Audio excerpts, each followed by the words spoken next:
Today, for the DJ Marketing School, we have a very special guest, Mr. Alan Berg. Some of you guys may know him. He is an industry leader. He helps businesses around the world improve their marketing and their sales strategies, and even wrote a book, Why Are They Ghosting Me? Which is a very powerful book for those of you that get ghosted a lot. He's got him right there behind him. All So six.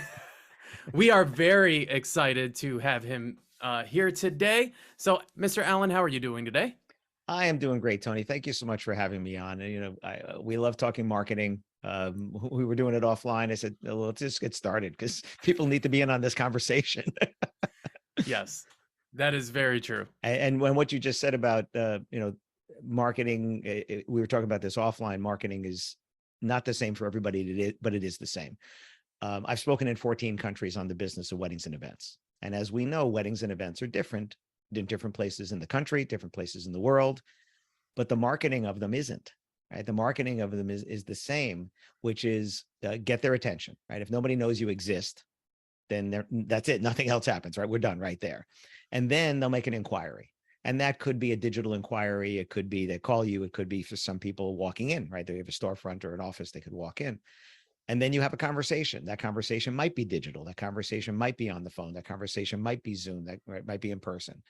And then you get to make the sale. And sometimes that's an accelerated process. And sometimes it takes a long time, but the steps are the same. And when I started speaking internationally, I thought I have to change things.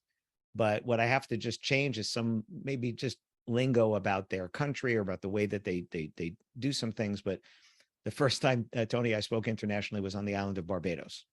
And I stripped out all of the cultural references because I was like, they don't know these things that we know here. And I get to my hotel and I turn the TV on and it's the ABC station from New York City.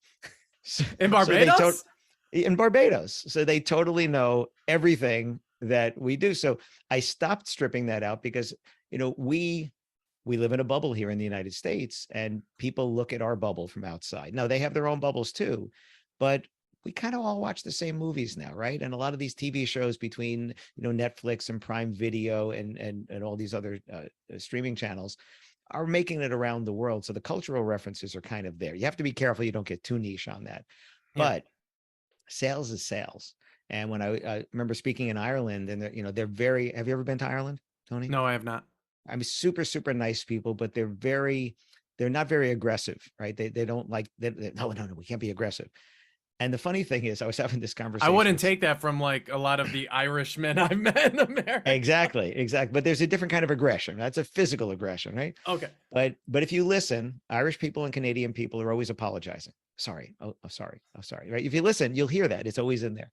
And when I started speaking over there, people were like, oh, I don't think I could say that. And I'm thinking, that wasn't aggressive what I said. Like I live in New Jersey. I grew up in New York City. I know aggressive. Right? Where are you, Tony? I'm in Traverse City, Michigan. So northern Michigan. Right, northern. Yeah, I get it. I know. I get the mitten. I know where you're up there. Yep. You're kind of at the ring finger or the pinky, but maybe over here. There you go.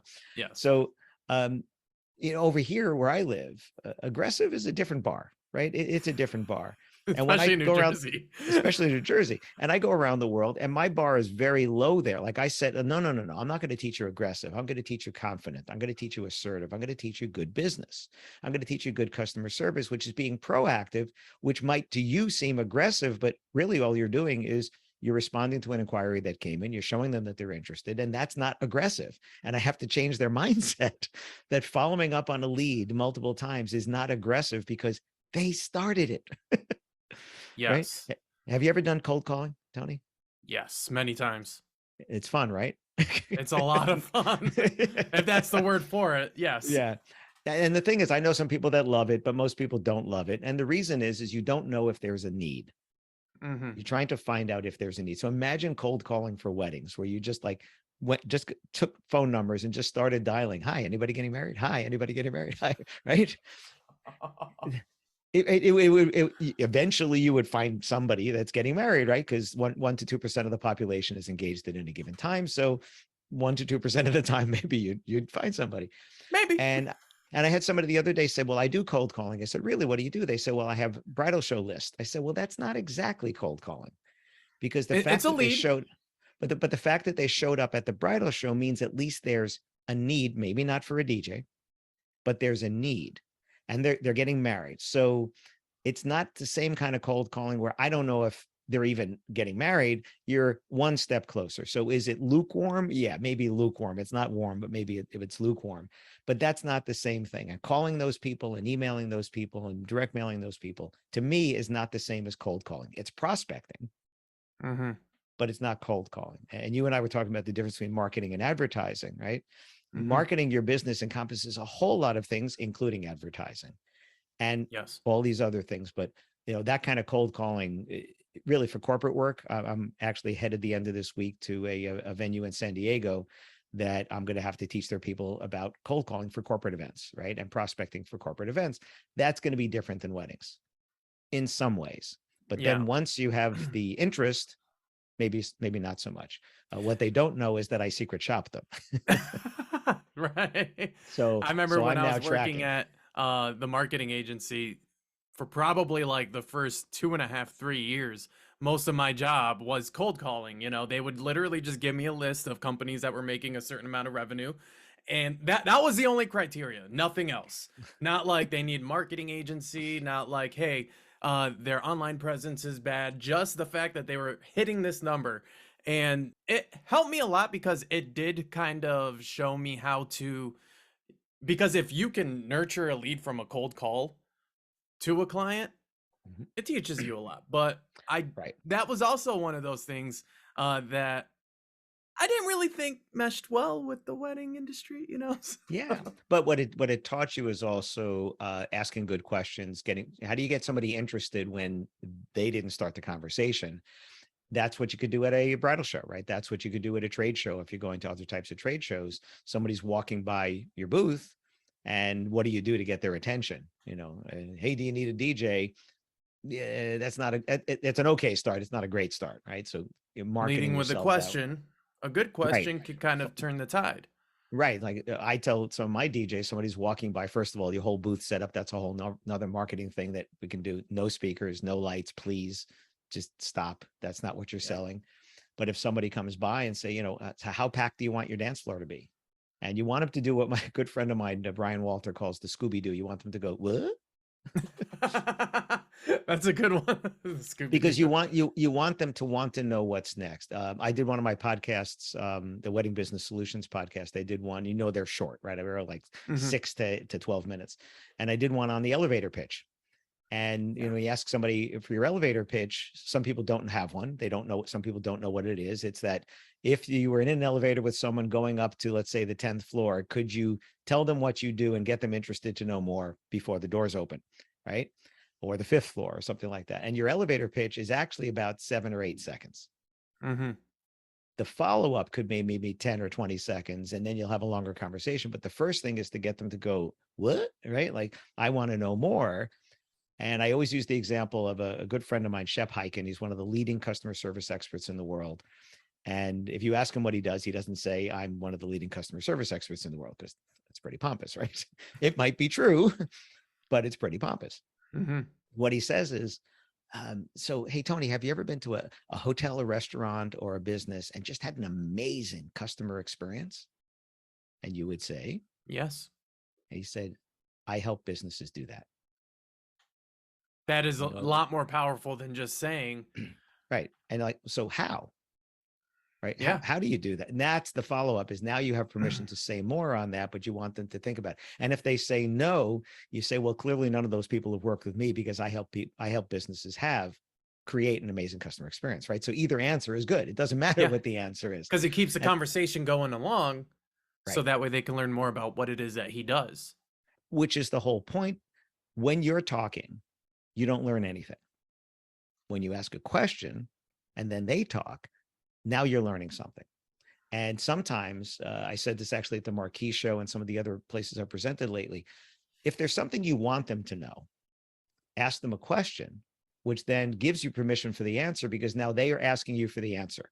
Instead of just telling them, instead of like, blah, blah, blah, blah, blah, blah, let me tell you all about this, you get to ask a question. So for instance, DJs love to sell their ceremony sound, right? It's an upsell for Hmm. some people. Some people it's in the package, either way. And what are we selling? Discrete wireless microphones. And, I like your that, radio voice. thank you.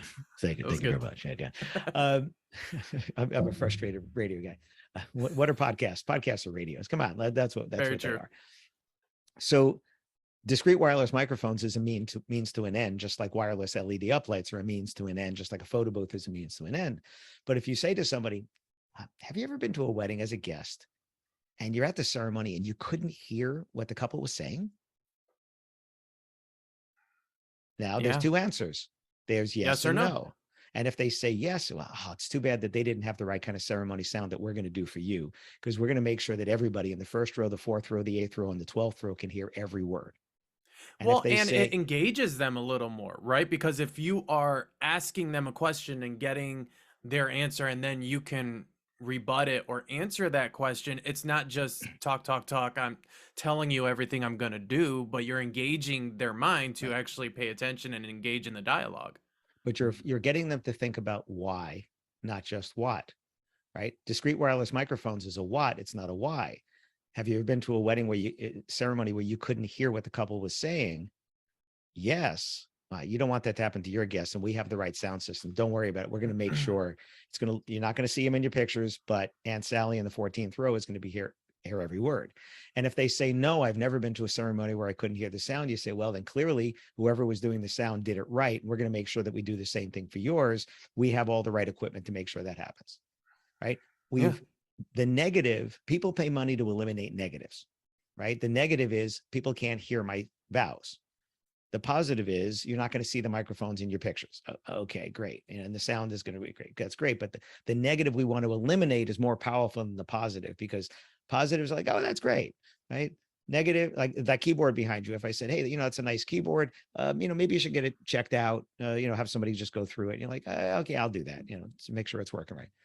But if it's not working, right? If B flat isn't working, it goes to the shop, like immediately. Top priority goes to the shop.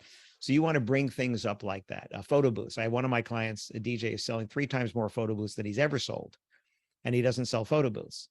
He said, hey, have you guys thought about something fun for your guests when they're not on the dance floor? And once Yeah. again, now they're picturing people who are not on the dance floor. Some people don't dance at all. Some people dance sometimes. Some people dance all night. But there are times when people are not on the dance floor. What are they doing? Usually just Mingling, sitting around.